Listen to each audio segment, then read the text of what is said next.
Hey, algebra people, if you're looking for lesson 48, you found it. We're going to be doing analyzing measures essential tendency today, and there's a few things that you're going to need before you get started. A cup of tea, it's optional. You're going to want a pen, and you're going to want to have a notebook, because everything that you write down in here you can use on the test. So I definitely suggest that you do that. Your reference guide, that was on the email that we sent out, and there's also some paper that we want you to do the homework assignments on. So, yeah, print off as much as you need, and then when you're all done with that, you're going to scan it, or you're going to take a picture of it, or you can do something with it to get it back to us here at school so we can grade it and get you your scores. Scratch paper would be nice too today, and these videos should be less than 15 minutes long, and I want to give you the basics that'll help you do the math that you need to do so you can get this done so you'll be ready for the next class. So let's go ahead and get started. And there's going to be a few definitions you're going to need to write down. And then I'm going to take a few examples and just kind of flesh them out to give you the basic bare bones of what you need to do. And at the end, we're going to talk about baseball. Okay. So first of all here, our first definition is right here. And that is that measures of essential tendency describe the center or middle of a data set. And there are three types that we're going to learn about today that are commonly used in statistics. The first one is called the mean, or another name for the mean is just the average. And the most common symbol for average is X bar. It's not the one that we learned in elementary school, but that's the most common way of doing that. I asked my kids the other day if they knew how to do an average. Yes, you take the total number of things, add them up, divide by how many things there were, and there's your number. And obviously that's a measure of central tendency because it tells you on average what kind of score you're going to get. We're going to take, first of all, we're going to take a list of Frisbee golf scores for 9 holes, since I know you guys love Frisbee golf so much. And I'm just going to lay them out on the board, and then we'll put them in order and talk about real basically how to go about getting the mean. Okay, so here's our list of numbers. I hope you can see those all right, so copy these down in this order. 35, 36, 33, 38, 36, 34, 35, 35, and 33. So pretty consistent when you don't throw the Frisbee up on the roof. Okay. Now, one thing about these videos you can do at any time is you can hit the pause button, especially when there's stuff up there, because I'm just going to keep on going because I don't want this to be long. First thing that we want to do, just with any data set, typically we want to just put them in numerical order. We want to put them in order, what's called ascending order, from the smallest number up to the greatest number, and we want to include all of them again. So if we do that with this list, we'll go 33, 33, 34, 35, 3 of those,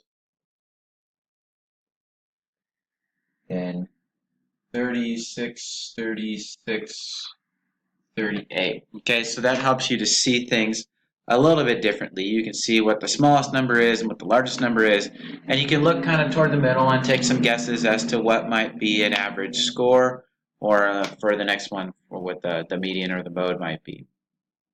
Okay, so we know that for the mean, all we do is we're going to add all those up,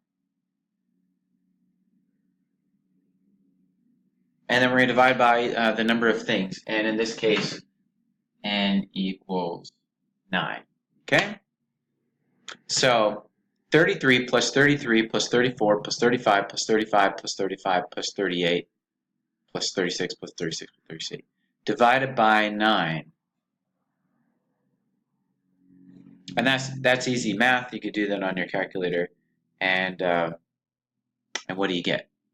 Huh? What do you get? Did you get 35?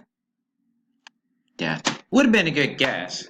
Now, the first time that I did this, I got 31 point something, which I knew was a bad answer because 31 is even smaller than the smallest number. So I went back and I made a typo. I only typed in 3. So you should definitely make a guess before you hit that enter button. The calculator will only do what you tell it to do.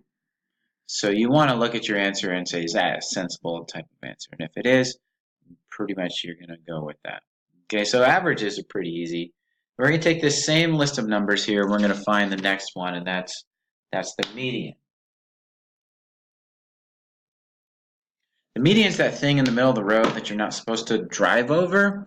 Not saying that I ever have in the middle of the night after taking my dad to work and being a little sleepy. Not that I've ever done that. But there it is, the middle thing in the road. And so the median is just going to be the middle value of the list of numbers. So it's important that we have it in order so that we can see the middle value.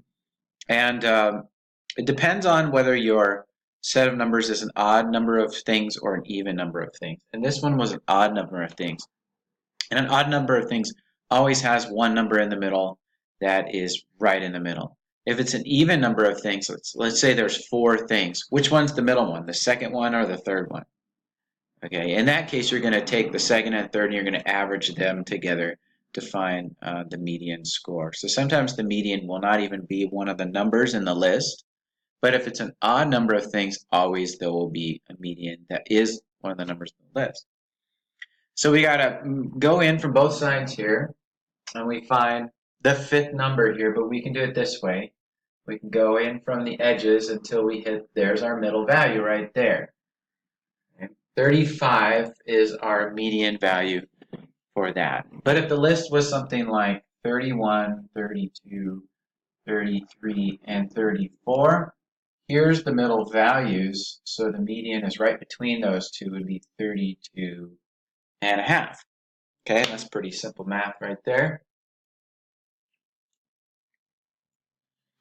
The third one of these measures of center is called the mode. And for the mode, there may be more than one mode because the mode is just the number that occurs most frequently in a list of numbers. Okay. If the list of numbers are all different, there is no mode. It's if one thing happens twice, that's the mode. If 2 things happen twice, you have 2 modes. The thing is, when you get big enough sets of numbers, there tends to be some numbers that occur more than other numbers. Okay. If it's a small set of numbers, that's not always the case. Some of these things really only make sense in terms of very large amounts of numbers. And if it's something like height or shoe size or some type of metric that's common in the population, you will have numbers that pop up more often that are closer to the center. They're closer to like the top of a bell curve if you're talking about statistics. So sometimes you're like, well, the mode is obvious here. Sometimes it's not. And sometimes the mean, median, and mode are all about the same number, and sometimes they're not. They are just measures of central tendency.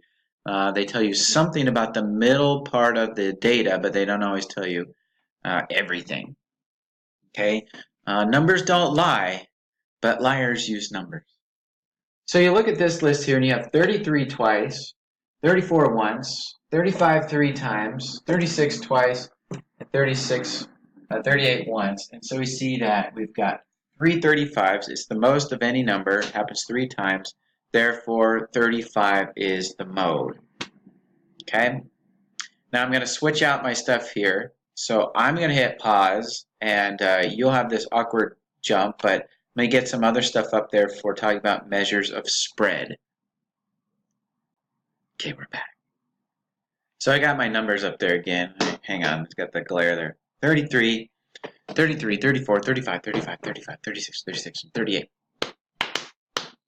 Okay, so if we want to talk about now like how spread out the numbers are, all they clumped together or they're all far apart like some grades on tests and stuff. Okay, the range is a pretty easy value to come up with. Range tells you how far away the biggest number is away from the smallest number. So we're going to take the maximum number and we're going to subtract from that the minimum number. So here the maximum was 38, and we're going to take away from that 33. So we get a range of 5. They're 5 away from each other, the biggest number and the smallest number. Okay, so any range is going to just be the biggest value subtracted by the smallest value of the set. These ones are pretty close compared to the average 35 and the range being only 5. That's 1/7 of the whole size of the middle value. That's not very much. Okay. Sometimes there are bigger ranges, and I'll show you an example when we talk about baseball. Another one is called outliers, and we'll define outliers later on in another lesson, a very specific like mathematical formula that you can follow to find an outlier. But an outlier is a number that doesn't seem to fit with the rest of the data. And it will jump off at the page at you. You're seeing that somebody scored 80s every time on a test, and then one time they got a 22. And you think, what happened there? They have a bad day? Did their dog get run over or something like that? And that would jump out at you as being something that's different. Or a score that's really super high that's doesn't fit the rest of them too. You wonder if somebody was looking around and looking at somebody else's answers. So outliers tend to skew some of those other data points, those things we want to know about a data set. They affect measures of center and measures of spread. It would come into the average, and they would shift where the middle value is, and they're going to really spread the numbers out when really most of the numbers are close to the middle. So I'm going to pull up something that hopefully will make sense to you that like baseball, and talk about that really quickly. So I got here on my calculator a list of the number of home runs the two guys, good old timers, hit. One guy's name is Roger Maris. He played for the Yankees in the 60s, and then you got Babe Ruth. And it listed out all of their total home runs per year. You can see that Maris is an okay home run hitter, and then one year in the summer of 61 he hit 61 home runs. Ruth was a consistent home run hitter. There is lots of 40s, 49. He's good at hitting them in the 50s, and then 59 and 60. So very consistent hitter. And what I'm looking for is a number that doesn't seem to fit. So I display them in a slightly different way here. The middle number is the year, and the outside numbers are the tens place and the ones place. So this means 8, and this means 13 and 14 and 16, and over here this means 41 and 46 and 54. When I display it this way, can you see something that's kind of glaringly obvious there?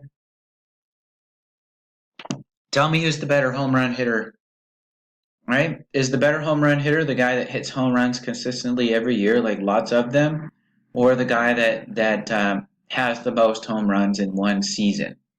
Okay, I think most people would acknowledge Babe Ruth being a much better home run hitter than Roger Maris. Aside from that 1961 year, his most home runs he ever hit was 39. Ruth hit more than 39 home runs 11 times, 10 times, 11 times. So there's something about Ruth's average and Ruth's median and Ruth's mode would be much higher than Maris's. Maris's range is much bigger than Ruth's, and it appears that 61 is an outlier for Maris as well. I only heard about this. Was not alive in 1961. I'm just telling you that. So there you go. Measures of center and measures of spread. And make sure you get your homework done and send that in as soon as possible. Thanks.